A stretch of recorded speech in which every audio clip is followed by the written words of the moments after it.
Hey, I'm Andre. I'm an indie game developer working on a Dishonored-inspired immersive sim game, and this is my squirrel, Gosha. I've been working on this game for a few months, and have recently added magical abilities that the player can use to interact with the world, but right now you can use these abilities as many times as you want with no drawbacks. So what I want to do this week is add some sort of energy that you have to expend to use your abilities, and some sort of potions that you can find in the level to restore your energy and your health. A lot of the models in this game were made in a voxel art style designed to look pixelated and kind of broken, so that's what I did for the potions at first too. But I wanted them to stand out so that the player knows intuitively which items in the level are noteworthy and can be interacted with and which ones are just scenery.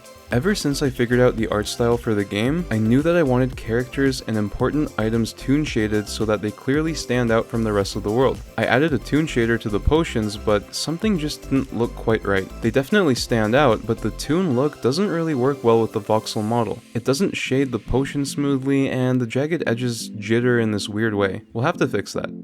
I've been trying to get the word out about Tempered Flames a bit more recently, so I made some posts about the new potions, but I just wasn't happy with the way they looked. So I had a small dilemma. I had already bragged about these messy designs on social media, but I also really didn't like how they looked. I decided to bite the bullet and make a new model for them after all. One that wouldn't follow the voxel style, but really stand out with a smooth shape that would look way better with the toon shader anyway. It just goes to show that when you create something that you know isn't working, scrapping what you have and making something better is always going to pay off in the long run. That's how you make sure you're always delivering something that not only matches your vision better, but is also of high quality overall. Well, now that the potion model is looking beautiful in the level, let's make it so that you can actually pick them up. I'm thinking the best way to keep track of how many potions the player actually has will be to just store it in the GUI somewhere. I quickly made some simple icons in GIMP to represent the potions, which I'm actually really happy with, but they might be a little bit too cute for the art style of the rest of the game, and I created two new icons in the UI.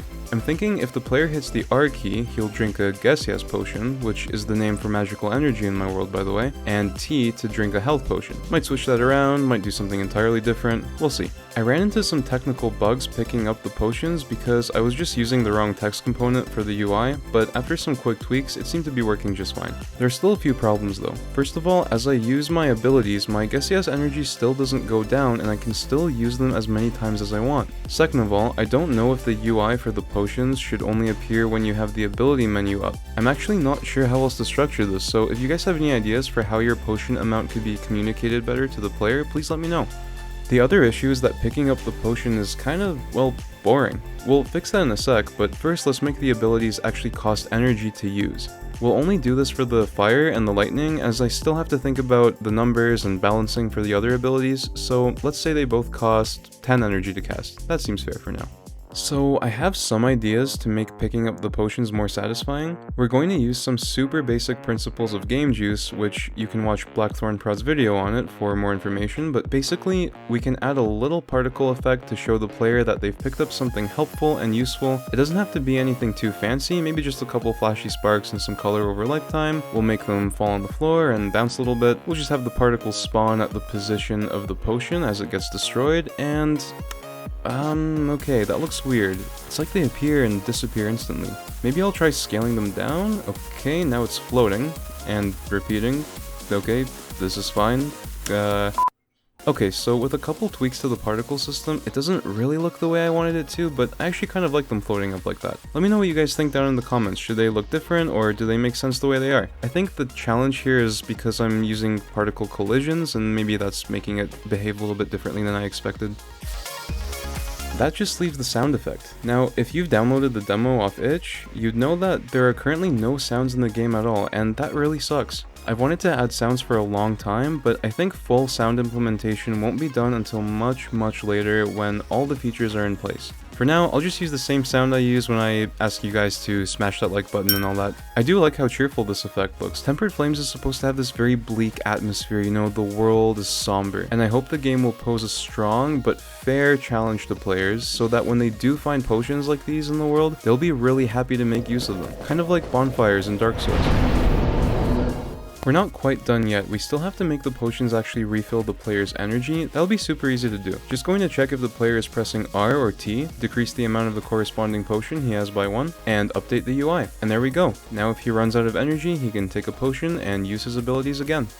Oh, look at me, I'm fighting this enemy dude, that's fine. Oh no, okay, my health is low. Whatever shall I do? I'm gonna go over here and oh look, there are potions. Great, let me just yoink that and press T to drink a health potion. I feel energized and invigorated. Shablam, you're dead. That's right. Take that, enemy. Now who's boss? Now, of course, using a potion will need some kind of feedback too, like a sound or a visual cue telling you your health was restored and you lost a potion. But right now, I'm working with very much placeholder UI. Polishing that will be another beast entirely, so let's keep that in mind for the future.